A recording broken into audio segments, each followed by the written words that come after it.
Okay, first mate, you might find this interesting too.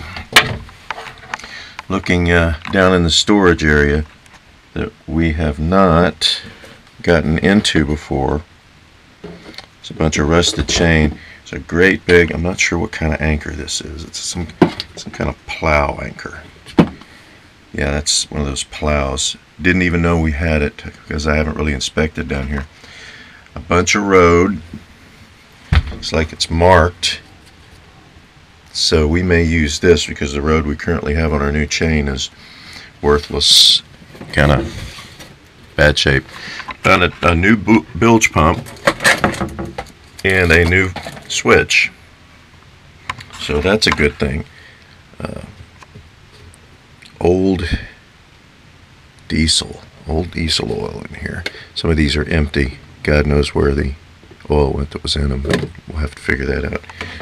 Rat's nest of wiring. But yeah, we've got a really heavy duty anchor in here. We're going to end up putting that on. Various other things. This is going to be all cleaned out. I'm taking everything out of here. And we're going to use this for storage. Very good, very good. So onward to the bilge, which is actually one of the problems I wanted to address while I was down there. I ripped out all the wiring for the bilge switch and some of the rat's nest of wire that was down in the bilge, and lo and behold, I found the problem. The switch has a broken middle contact and is unable to send power either manually or automatically. What a relief. I got tired of having to manually get the bilge pumped out. Anyway, so I found, as I was looking down in there, the rat's nest of wires. I went in and I cut off several lengths of wires, which were had like 3 or 4 butt connectors connecting them in together. No reason for that, just other places to corrode. So actually I found that in the positive and the negative wire both, so I cut out the lengths of wire, made one connection using marine butt connectors, and ended up tie wrapping a lot of things, or zip tying a lot of things together. I also scrubbed the bilge out fairly well and scrubbed the wires off and put some mild detergent down in there.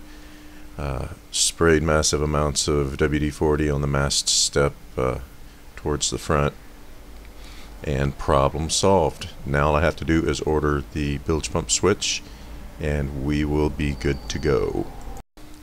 Something else I was able to do was to inspect all the wiring and test voltages to all the wiring that goes up the mast.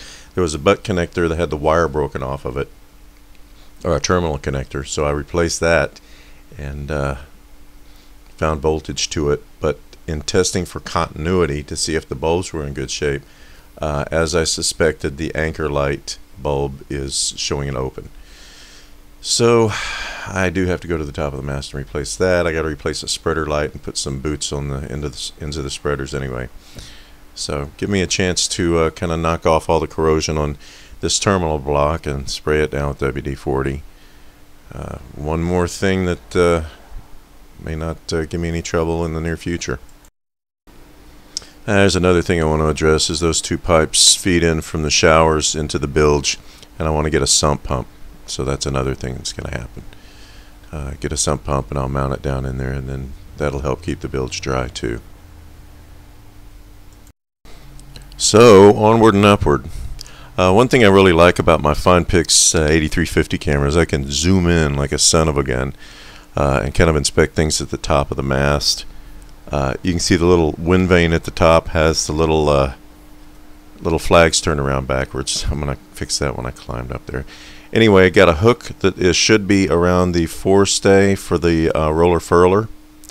That is a wireless type roller furler. I got to hook that on. Pretty much everything up there the hardware looks really good. There's the front halyard.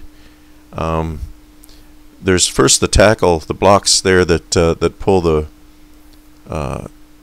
the foresail up, but then there's the front halyard, which I have to figure out because I don't remember there being a rope or a line going down the back of the mast for that thing. So I have to figure that out. There's a lot of things I got to figure out. Yeah, I got to replace the bulb in the steaming light, and one of the spreaders. I need to become intimately involved in my rigging, which I have not done yet. But I will be getting up there and climbing up to the top here within the next couple of weeks. Anyway, the rest of it looks pretty good. The hardware looks like it's in decent shape. I didn't see any cracks. I inspected it all the way around, took a whole lot of really close-up pictures. But I'll be able to do a better inspection when I go up.